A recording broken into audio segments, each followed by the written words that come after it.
तो अभी जो हम लोग स्टार्ट करने जा रहे हैं दैट इज कोलिजन। आप लोगों ने कभी सुना है कोलिजन या इम्पैक्ट? जनरली कोलिजन कोलिजन क्या होता है, किसे बोलते हैं, कुछ कहीं सुना हो, कभी कोई जानकारी हो?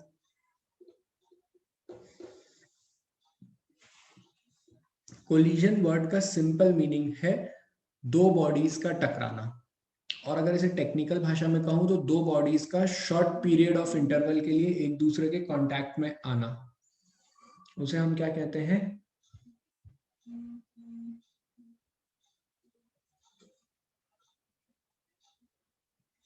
क्लियर है? कोलिजन का मतलब समझ में आता है?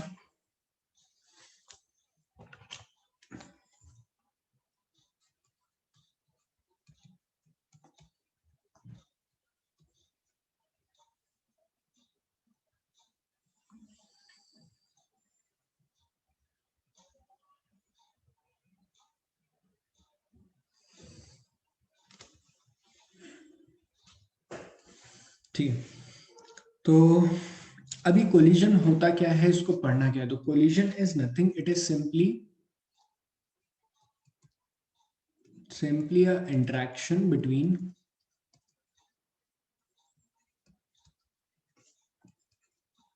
two particles for a very short period of time, for a very short period of time। ठीक है, विच, अच्छा उस इंटरेक्शन से होता क्या है? विच changes the velocity of the particle, which changes the velocity of the particle, velocity of the particle change हो जाती है। क्लियर हुई इतनी बात अच्छे से हर किसी को? हम ध्यान से देखेंगे। तो हम क्या करते हैं, हम दो पार्टिकल्स लेते हैं, ये हमारी एक रास्ता है। देखिए कोलिजन की बेसिक प्रोसेस कैसी होती है।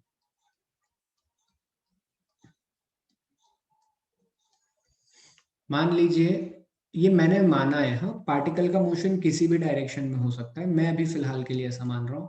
m1 v1 वेलोसिटी से चल रहा है, m2 v2 वेलोसिटी से चल रहा है। If v1 is greater than v2, अगर v1 बड़ा है v2 से, तो डेफिनेटली टक्कर होनी है।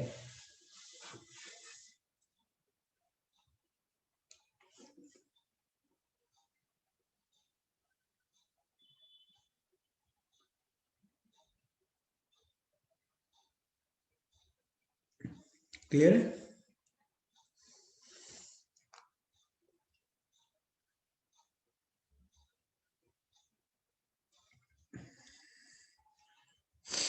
जब ये इससे टकराता है बेटा, अभी क्या होगा, कांस्टेंट वेलोसिटी से चल रहा है,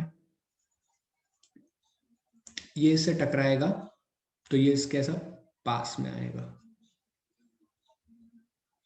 अब जब दो पार्टिकल्स के बीच में टक्कर होती है ना, हम बहुत स्लो मोशन में देख रहे हैं, जैसे कि अपन स्पीड, अपन जब यूट्यूब पे वीडियो देखते हैं तो स्पीड बढ़ा देते हैं नॉर्मल स्पीड से। तो अभी मैंने क्या किया है कि तुम्हें कोलिजन दिखा रहा हूं मैं डायग्राम बना बना करके, लेकिन स्पीड ऑफ कोलिजन ना मैंने बहुत कम कर दी, बहुत स्लो मोशन में देख रहे हैं। तो हम क्या ऑब्जर्व करेंगे कि सर ये बॉल कांटेक्ट में आई 1, उसके बाद एक बॉल दूसरी बॉल के शेप को ओवरलैप करती है, m1 m2। यहां पर क्या हुआ कोई जानकारी नहीं है। उसके बाद में दोनों बॉल वापस से अपने शेप पर आने लगती हैं, m1 v1 से निकल जाती है, m1 अपन ले लेते हैं, m2 v2 से निकल जाती है। इसको नाम देते हैं इनिशियली u1 ले लेते हैं। मैं फिर से एक्सप्लेन करता हूँ, ये u1 से आ रहा था, ये u2 से आ रहा था, ये जस्ट टकराए, ये जस्ट टकराए। ये पिक्चर है ड्यूरिंग कोलिजन। ये कब है? ये है ड्यूरिंग कोलिजन। ये है बिफोर कोलिजन।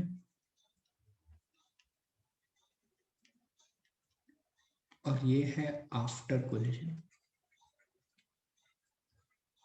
समझे? ड्यूरिंग कोलिजन क्या हुआ? दोनों बॉडीज ने, देखो मेरे हाथ को देखो, दोनों बॉडीज ने, ऐसे दो बॉडीज थी, दोनों टकराई, दोनों ने एक दूसरे को ओवरलैप किया, कुछ टाइम के लिए कांटेक्ट में रहे, उसके बाद there is a three situations. यहां पर तीन चीजें होती है। पहले बनता है कांटेक्ट, होल्ड और फिर डिटैचमेंट। कांटेक्ट वाली सिचुएशन को क्या कहते हैं? कांटेक्ट वाली सिचुएशन में क्या हो रहा है? डिफॉर्मेशन हो रहा है। क्या हो रहा है? डिफॉर्मेशन।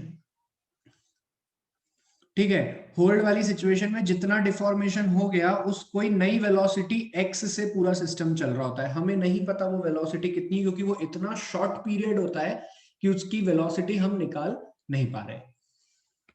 उसके बाद में ये जो डिफॉर्मेशन हुआ है उसको रिकवर करते हैं रिफॉर्मेशन के फॉर्म में। क्लियर है ये बात? मैं इनके प्रैक्टिकल एग्जांपल तुम्हें दिखाऊंगा, समझाऊंगा, लेकिन पहले मेरी बातों को सुनो ध्यान से। दो बॉडीज थी, एक दूसरे के कांटेक्ट में आई, that is before collision. Contact में आते ही एक दूसरे को प्रेस करती है, क्योंकि दोनों बॉडीज का अपना कुछ ना कुछ मोमेंटम है। एक का m1u1 मोमेंटम है, दूसरे का m2u2। इनके मोमेंटम में चेंज होगा और मोमेंटम में चेंज कराता है फोर्स। तो दोनों बॉडीज एक दूसरे के सरफेस पे फोर्स लगाती है।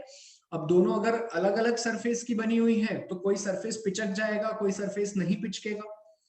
ठीक है, कोई प्लास्टिक की बनी है, कोई रबर की बनी है, तो कोई पिचक कर वापस रिलीज होके सीधा हो जाएगा।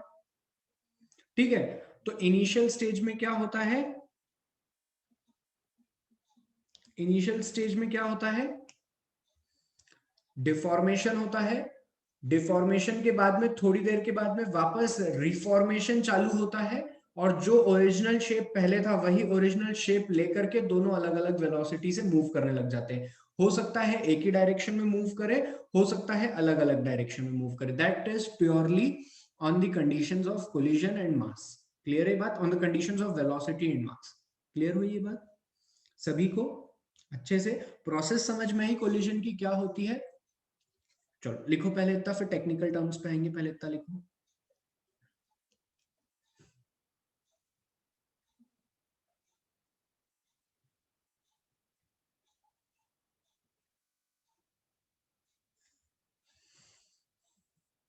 अच्छा जैनेशा, अभी लिखती चलो।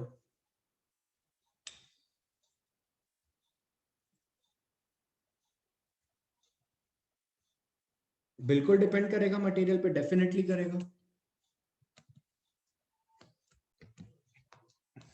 अच्छा, तो मैंने क्या कहा? मैंने कहा कि देखो, कोलिजन में एक पार्टिकल था जो कि m1 मास का u1 वेलोसिटी से आ रहा था, m2 मास का u2 से आ रहा था, टक्कर के बाद में v1 और v2 से चला गया। ठीक है, तो बेसिकली हा हा हा इन collision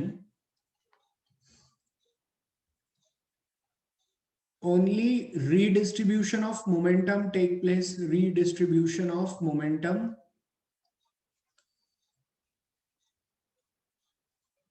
takes place.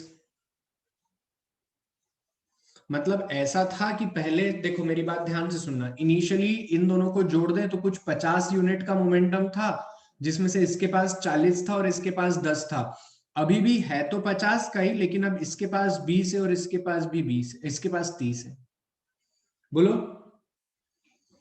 So in collision, only redistribution of momentum takes place between the particles,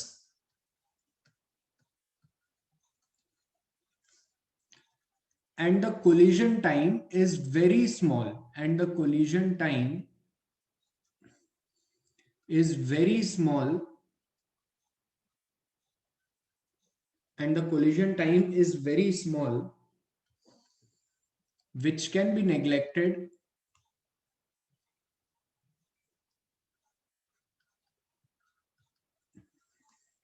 which can be neglected as compared to the as compared to the observation made during entire situation.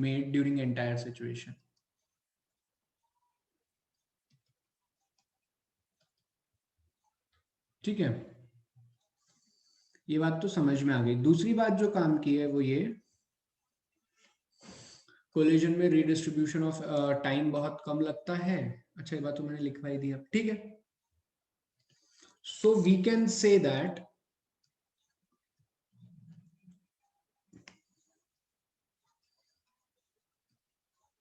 Sir ये बीच वाला जो हिस्सा है ना, इसकी हमें ज्यादा जानकारी नहीं है, इसकी हमें ज्यादा जानकारी नहीं है।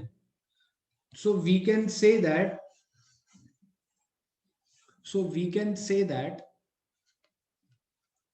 momentum of particle, momentum of system of particle in collision remains conserved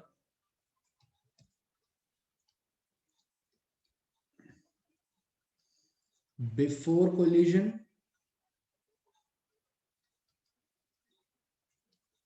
and after collision। बोलो, and after collision। क्लियर है क्या सभी लोगों को?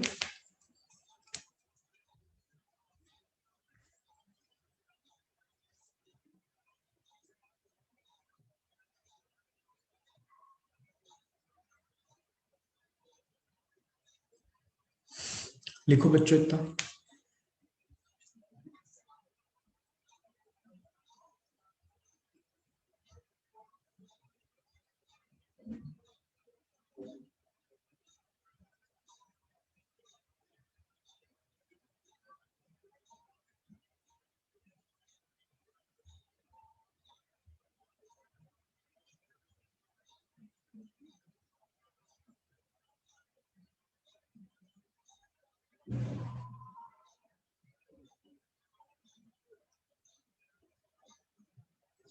बिल्कुल, मैंने भी वो बातें ही नहीं करी ना प्रांशु, मतलब वो अभी अपन क्यों डिस्कस करें। हाँ, अब बेटा इस स्टेटमेंट में ना कुछ बातें कंट्रोवर्शियल आ गई। कैसे, आपको कैसे पता सर कंजर्व्ड हुआ, हमें भी समझाओ। देखो देखो, अभी हमने स्टेटमेंट पढ़ा तो हमने ऐसा देखा। अब जो ये ड्यूरिंग, ये क्या थी सिचुएशन, ये M1 U1 से आ रहा था, M2 U2 से आ रहा था। यहाँ बीच में क्या हुआ इसके बारे में कोई जानकारी नहीं है। और फिर ये M1 V1 से चलने लग गया और M2 V2 से चलने लग गया। बोलो,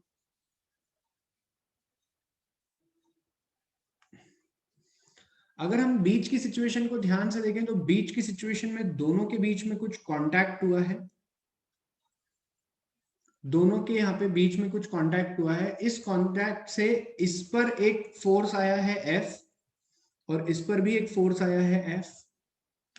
अब ये जब फोर्स बहुत शॉर्ट इंटरवल के लिए आया तो इसने इन दोनों का मोमेंटम चेंज किया होगा। इंडिविजुअल डब्बा देखो, उस दिन भी सिखा रहा था, आज भी सिखा रहा हूं वापस, अपनी आंखों को सिर्फ इस रेड वाली लाइन के अंदर ही घुसाओ।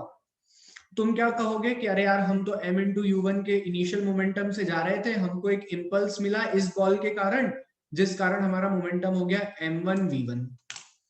बोलो ना यार,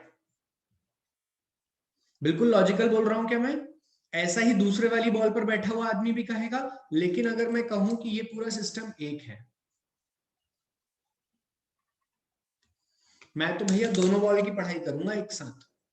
अब क्या हो गए ये फोर्स इंटरनल, और इंटरनल फोर्स पूरे सिस्टम में कभी भी मोमेंटम में कोई चेंज नहीं करते। बेसिकली वो सिर्फ मोमेंटम को एक बॉडी से दूसरी बॉडी में डिस्ट्रीब्यूट कर रहे हैं। अब डिस्ट्रीब्यूट करने में कभी कभी पूरा कर देते हैं, कभी कभी आधा कर देते हैं, कभी कभी 70% करते हैं, कभी कभी 30% करते हैं। अरे यार, क्लियर हुई क्या बात? इसीलिए तो हमने अंग्रेजी में पहली लाइन में लिखा है कि in collision only redistribution of momentum takes place. जोर से बोलो हाँ या ना, सारे मिलकर बोलो। जय माता दी बोलना ही चाहिए।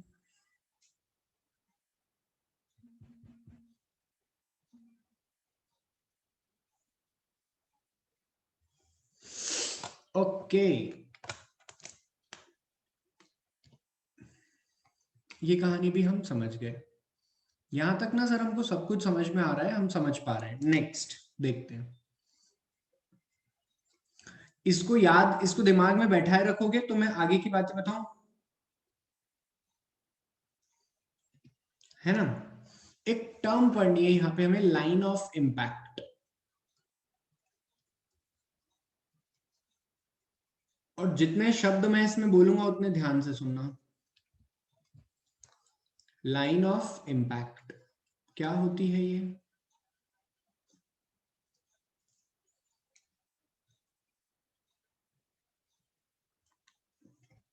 देखो, कहीं भी, हाँ, किसी भी शेप की दो बॉडीज, मैं अभी ज्योमेट्री आसान ले रहा हूं, मोशन वन डायमेंशन ले रहा हूं कि तुम जल्दी समझ जाओ। हो कुछ भी सकता है दुनिया में, दुनिया एकदम बदमाश है।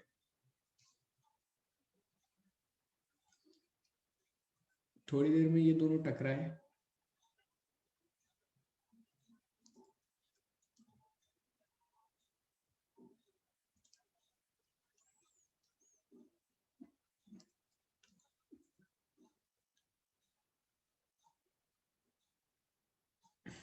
है ना। m1 मास u1 वेलोसिटी से चल रहा है, m2 मास u2 वेलोसिटी से चल रहा है, जिस पे चल रहा है वो फ्रिक्शनलेस सरफेस है, और ये अर्थ है, ठीक है, स्मूथ सरफेस।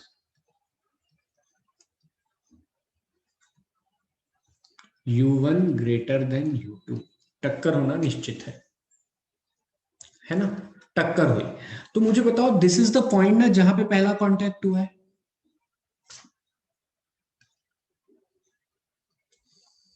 यहां पर मैंने एक लाइन ड्रॉ करी,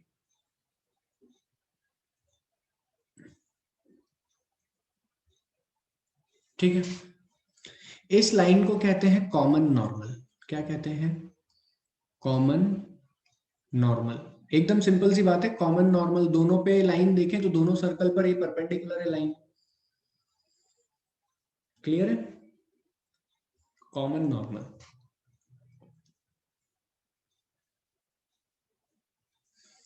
the line which is perpendicular to the common normal is known as line of impact. Common normal से अच्छा है, कॉमन नॉर्मल मत याद रखो, कॉमन टेंजेंट याद रखो।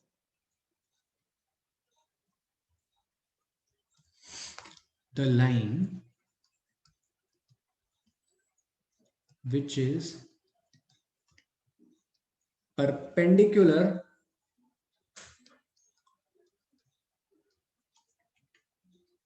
to the common tangent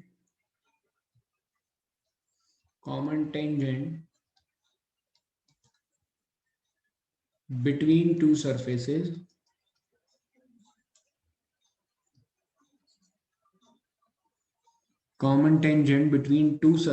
in contact,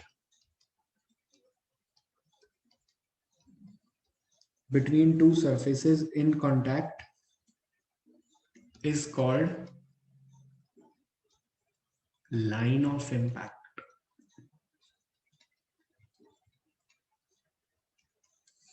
Is called line of impact. Clear है? लिखो इतना, ये क्यों इंपॉर्टेंट है, लाइन पढ़ते हैं, पहले लिखो। तो ये लाइन ऑफ इम्पैक्ट इतनी इंपॉर्टेंट क्यों है?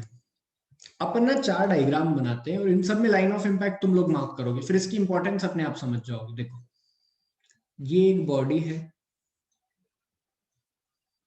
और ये एक बॉडी है, ये दोनों टकरा गई, इसका टकराने वाला डायग्राम बनाओ कॉपी में, और लाइन ऑफ इम्पैक्ट अलग पेन से बनाना, सभी लोग कॉपी में इतना करो। मास ले लो m1 u1 m2 u2, ठीक है। ये एक बॉडी है बड़ी सी और ये एक बॉडी है छोटी सी, m1 u1 इधर की तरफ आ रही है, टकराव इन्हें।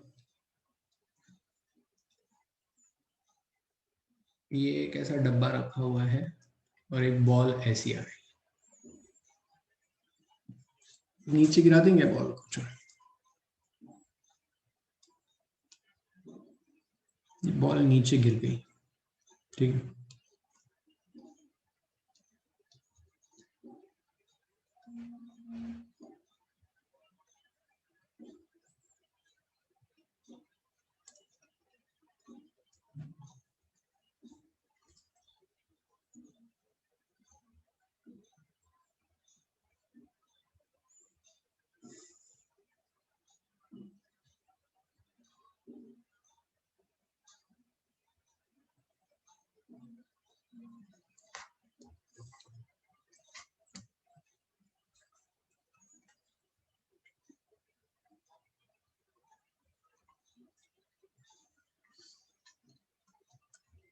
ठीक है, इन तीन सिचुएशन के उड़ क्यों रही है? उड़ते उड़ते कोई चीज टकराती नहीं क्या? हवा में कोलिजन नहीं होता? दो प्लेन टकरा नहीं सकते?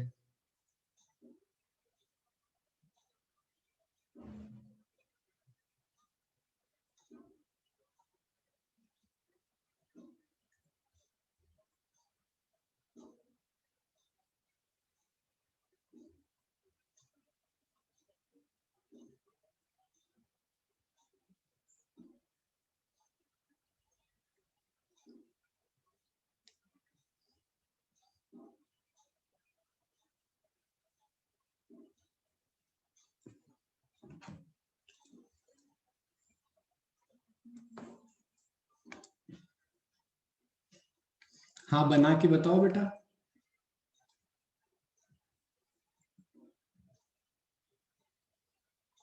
चलिए आगे देखते हैं। सर अगर ऐसे हम डायग्राम बनाए तो ये टक्कर हुई, अरे ये M1, ये M2 टक्कर हुई यहाँ पे।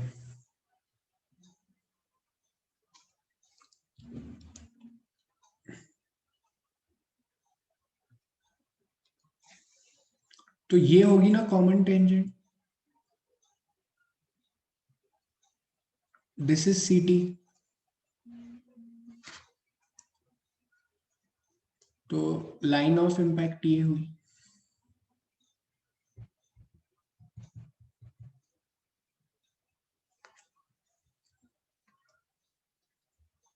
अब ये यहां टकराया, अब देखो सीखो, और ये यहां टकराएगा। क्या कॉमन टेंजेंट ये हुई? देखो ध्यान से, प्राण उड़ गए सर आज तो, मां कसम सर कभी नहीं सोचे थे। क्या कॉमन टेंजेंट ये हुई? क्या इस कॉमन टेंजेंट के परपेंडिकुलर लाइन ये होगी? This is line of impact.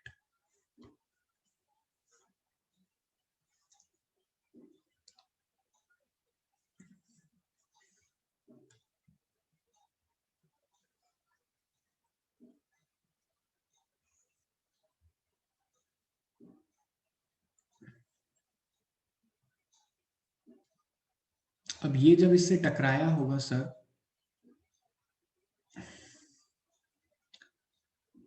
तो क्या ये कॉमन टेंजेंट होगी? बोलो। ओ सर क्या बात है, this is line of impact. Clear हुई बात?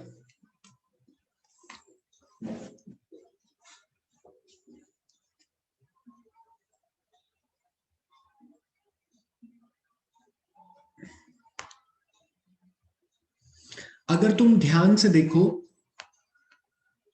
तो अपन इनको अलग अलग करते हैं, यहाँ पे ये ऐसा और ये ऐसा।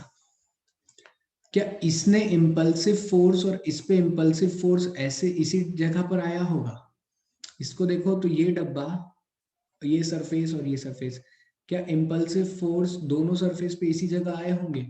क्या यहां पर देखें तो इम्पल्सिव फोर्स ऐसे इसी लाइन पे आए होंगे? बोलो।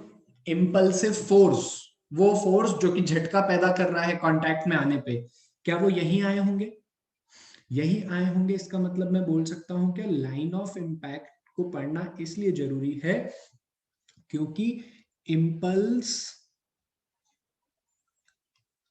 is received by individual body on this line only, by individual body on this line only. अरे यार बेटा कहीं नहीं बताते, ये मतलब कहीं नहीं बताते इन द सेंस मॉड्यूल में कहीं नहीं दिया, इसलिए ध्यान से जवाब दो और सुनो। क्लियर है? ओके, ये हमारा पहला point. Second point, line impulse is received by individual body on this line only। अगर मैं पूरे सिस्टम की बात करूं तो complete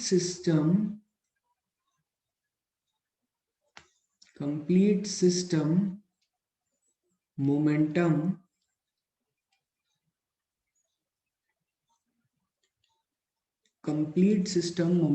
will remain conserved along this line, will remain conserved along this line। जो तुम मोमेंटम कंजर्वेशन कह रहे थे, it is the redistribution of energy and फलाना ढिमका, that is only along this line. क्योंकि भैया इम्पल्स इसी लाइन पर मिला है और इम्पल्स बैलेंस भी इसी लाइन पर हुआ है, एफ नेट जीरो भी हमने इसी लाइन पे कहा है। नेट बोलो यार, हाँ या ना?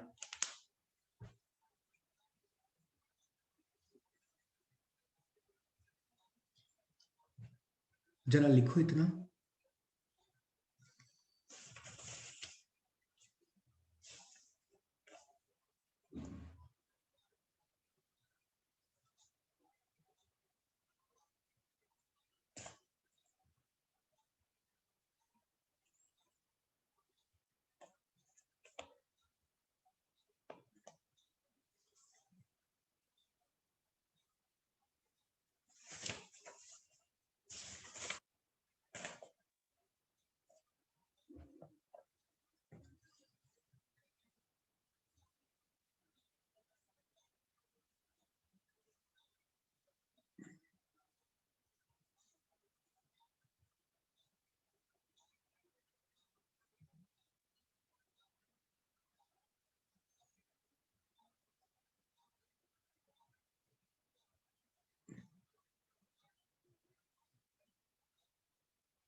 इसमें लिखना कम, चलो अच्छा, मैं अभी लास्ट के 2 पॉइंट मत लिखना, मैं लिखवाता हूं।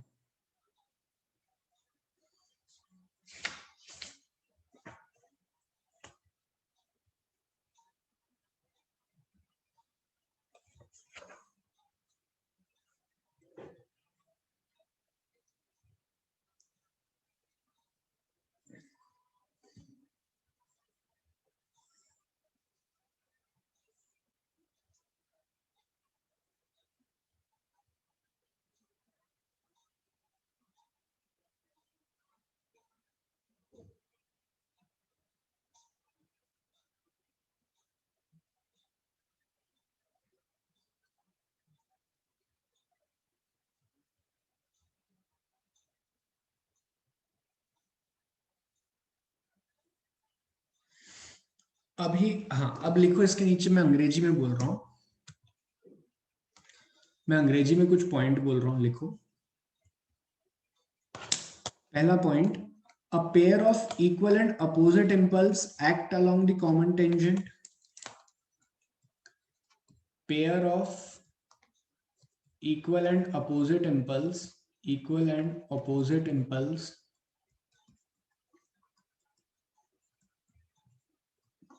act along the common tangent,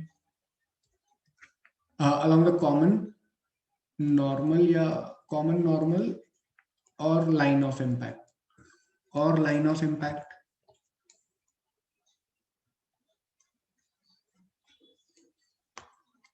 hence momentum, देखो यहाँ पे शब्दों को सुनना, hence momentum of individual particle individual particle will change along this line only, will change along this line only। मैं फिर से कह रहा हूं, इसको ध्यान से पढ़ो, लिखो मत, पढ़ो इसको, स्क्रीन पे क्या लिखा है।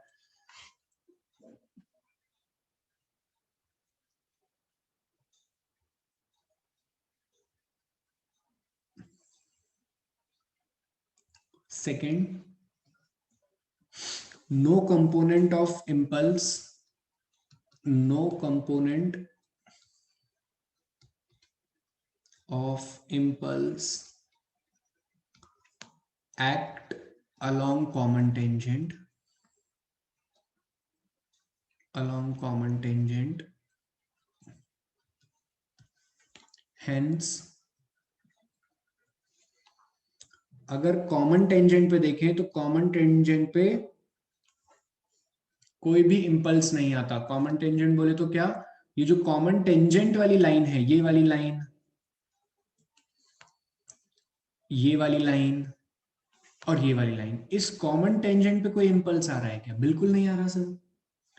सो no component of impulse act along common tangent, hence linear velocity of particle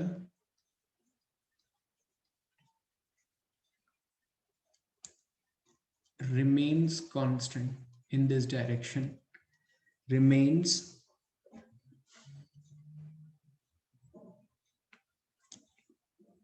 unchanged, लिखो कौन, unchanged in this direction। समझे? एक और काम की बात, तीसरी, एक और तीसरी काम की बात, वो क्या है बताओ? Net impulse for the complete system, net impulse, net impulse for the complete system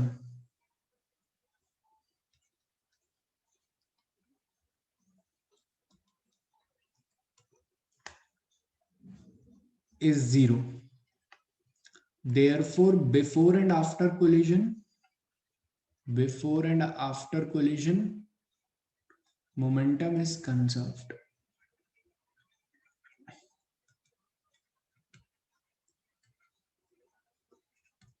clear है? Momentum is conserved. चौथी बात,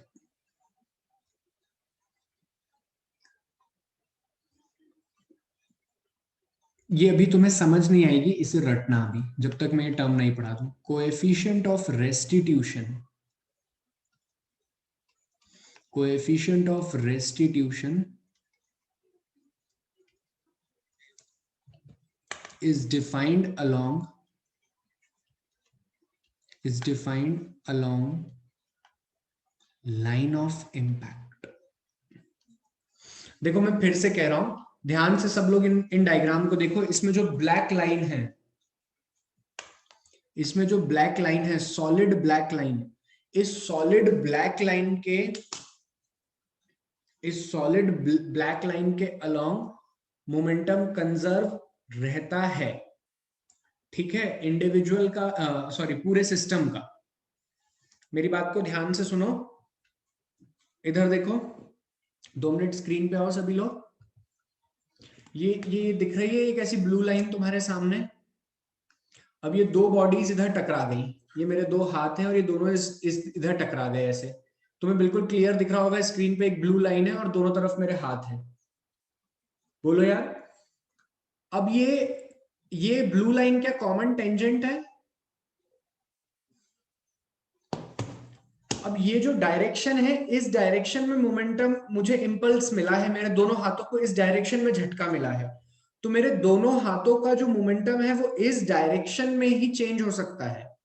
तो मैं कहूंगा कि इंडिविजुअल पार्टिकल का मोमेंटम कंजर्व नहीं है in the direction of line of impact, लेकिन पूरे सिस्टम का मोमेंटम कंजर्व्ड है in the direction of line of impact. And this is point number 1 and point number 3 जो मैंने अभी फिर से समझाया। तुम्हें क्लियर है? मैं फिर से कह रहा हूं, क्या लाइन ऑफ इंपैक्ट के अलोंग इंडिविजुअल पार्टिकल का मोमेंटम कंजर्व होता है? बिल्कुल नहीं। एक एक इंडिविजुअल मतलब एक एक पार्टिकल का, तो एक एक पार्टिकल का मोमेंटम कंजर्व नहीं होता है अलोंग लाइन ऑफ इंपैक्ट। लेकिन क्या पूरे सिस्टम का कंजर्व होता है?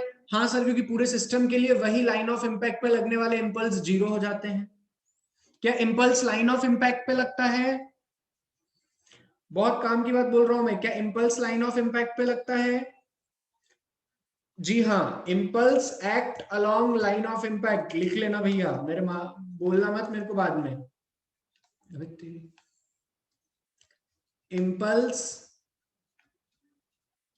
Act along line of impact. Clear हुई बात? Impulse act along line of impact. Second क्या कहा मैंने?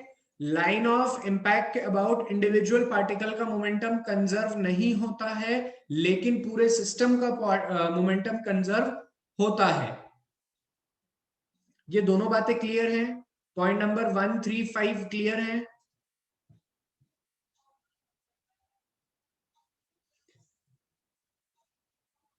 अरे फिर से पढ़ उसको। इसके बाद में मैंने कहा, नेक्स्ट बात जो मैं कहने जा रहा हूं कि इसके अलावा देखो, तुम है ना अपने आप को, ये मेरे हाथ दिख रहे हैं ना स्क्रीन पे, देखो सब लोग, ये मेरे हाथ हैं, इनको दो बॉल्स मान लो। क्या मेरे पास आज बॉल नहीं है रूम में? बॉल लाने में टाइम लगेगा, मैं बेटे की बॉल लेके आऊंगा तो टाइम लग जाएगा, नेसेसरी ऐसे ही समझ लो। ये दो बॉल्स हैं, ये ऐसी टकरा गई। जब ये दो बॉल्स ऐसी टकरा रही हैं यहाँ पे तुम्हारी आंखों के सामने, ये टकरा रही हैं, तो इस पे इंपल्स जिस लाइन में लग रहा है मोमेंटम, उसी लाइन में चेंज होगा ना।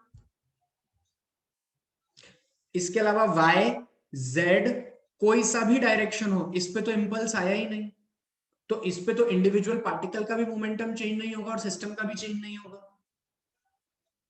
ये चौथा पॉइंट है। चौथा नहीं, दूसरा, सॉरी, ये दूसरा पॉइंट है कि no component of impulse act along common tangent. मैं तो कहता हूं ये भी मत याद रखो, तुम तो ये याद रखो कि इंपल्स लाइन ऑफ इंपैक्ट के अलावा कहीं नहीं लग रहा, तो कहीं भी मोमेंटम नहीं बदलेगा, किसी भी पार्टिकल का भी और पूरे सिस्टम का भी।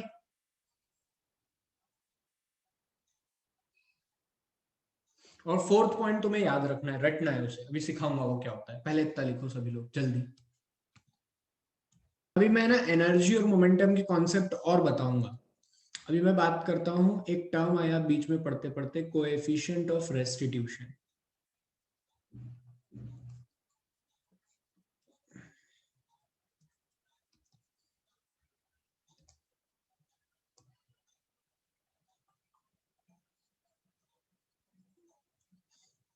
कोएफिशिएंट ऑफ रेस्टिट्यूशन, अब ये क्या होता है?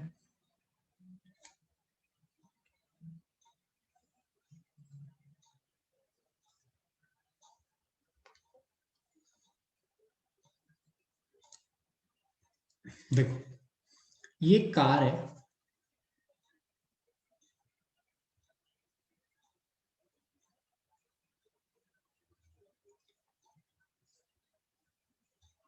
और ये एक अपना वो बादशाह वाला ट्रक एकदम,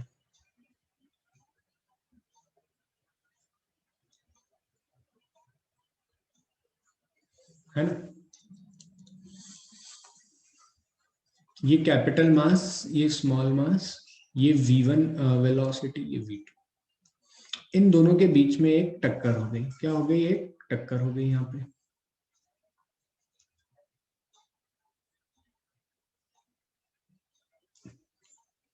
जैसे ही इनके बीच में टक्कर हुई, कार का शेप,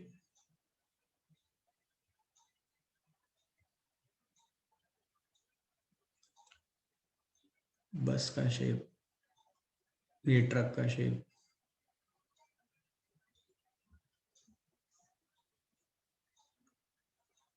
कुछ ऐसा हो गया होगा ना? बोलो।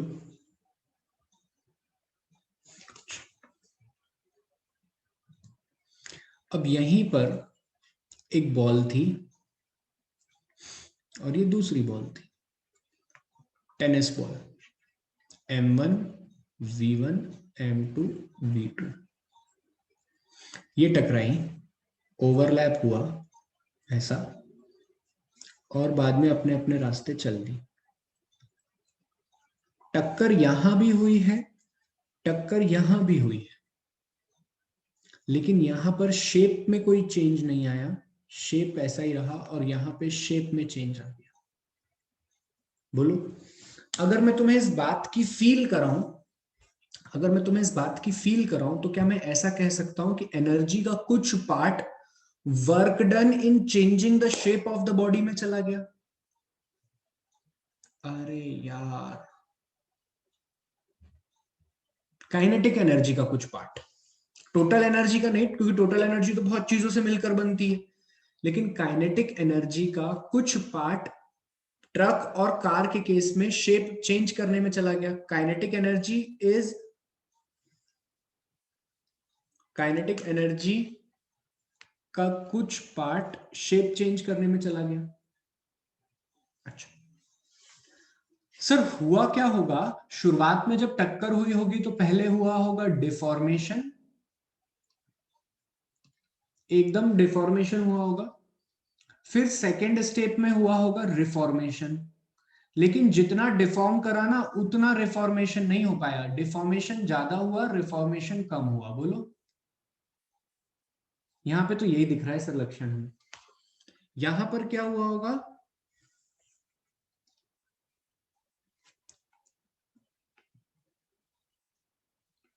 सर यहां पे पहले हुआ होगा डिफॉर्मेशन, सेकंड हुआ होगा रिफॉर्मेशन। वन और टू सेम रहे, जितना डिफॉर्म हुआ ना उतना ही रिफॉर्म हो गया। अब सर बार बार हम ऐसे बच्चों जैसे इक्वल टू और ग्रेटर देन तो नहीं बता सकते। So there is a quantity E, coefficient of restitution, which is the ratio of which is the ratio of reformation upon deformation,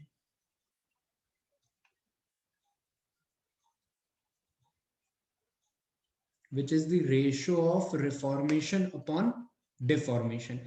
इसकी इसकी जो टेक्निकल है इंटीग्रेशन और वो सब, वो मैं बाद में बताऊंगा। लेकिन हमें आज के बाद कोई ने कोफिशिएंट ऑफ रेस्टिट्यूशन बोला तो हमारी बत्ती जल जाएगी, अरे यार ये कुछ नहीं, ये सिर्फ जानकारी देता है कि जितना रिफॉर्म हुआ था उतना ही डिफॉर्म हुआ है, जितना डिफॉर्म हुआ था उतना ही रिफॉर्म हुआ है। मतलब न्यूमेरिकल सॉल्व करने में इसकी आवश्यकता पड़ेगी। अरे यार,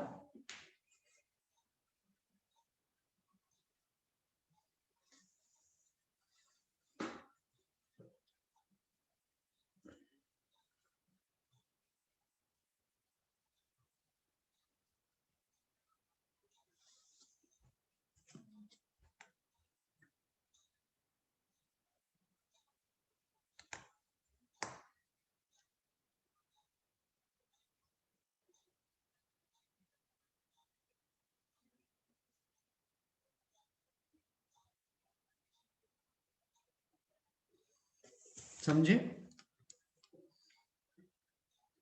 अरे ऐसे सुनो ना मेरी बात, जैसे कि हमको इसको नोट करके लिखना कॉपी में, है ना, कॉपी में डायग्राम बनाना और लिखना। जब तक मैं बताता हूँ, देखो पहले वाले केस में ऐसा जरूरी थोड़ी होता है, गाड़ी मुड़ती है और मुड़ने के बाद कुछ तो रिकवर होती ही होगी ना। हमें नहीं दिखती तो क्या हुआ, हमें तो बाद में पता लगता है कि निपट गए, लेकिन वो जो कुछ तो रिकवर होता ही होगा, और नहीं होता होगा तो ठीक है। मेरी बातों को समझे ना?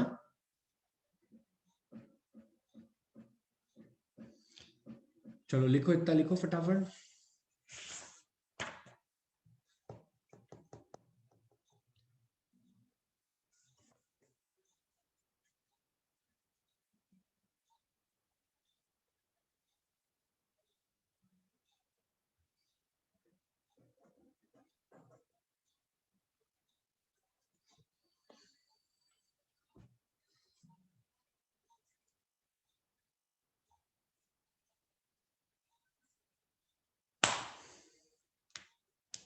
मैं बताता हूँ ना, हाँ सही, हम सही कह रहे हो, मैं बताता हूँ, पहले इतना लिख लो।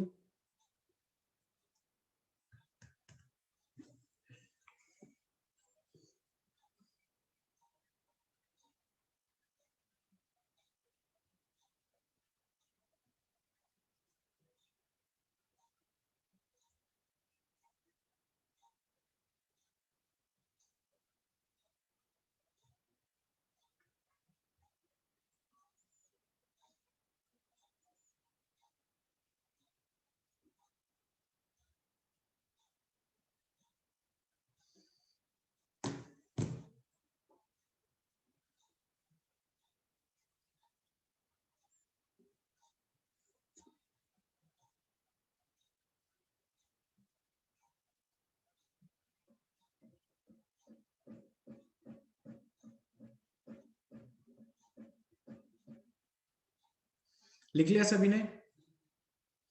यार निधि उसकी ना डिक्शनरी मीनिंग तो मुझे भी नहीं पता है, मतलब मैं एक बार देखूंगा बेटा रेस्टिट्यूशन का डिक्शनरी मीनिंग क्या है ना, फिर बताऊंगा।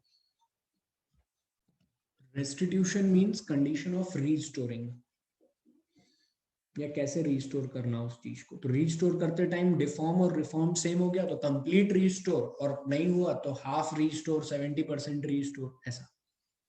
अच्छा तो एक बात तो देखो यहां से समझ में आ रही है कि रेस्टिट्यूशन की वैल्यू ना 1 से बड़ी नहीं होने वाली सर, और 0 से छोटी नहीं हो सकती।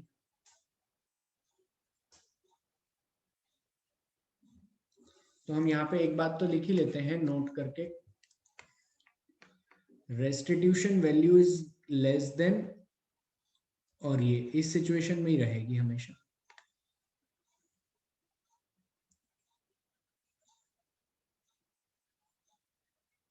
क्लियर है? चलिए, this is all for today's class, and इसके आगे का जो भी है टाइप्स ऑफ कोलिजन और ये that will continue in next class. Okay.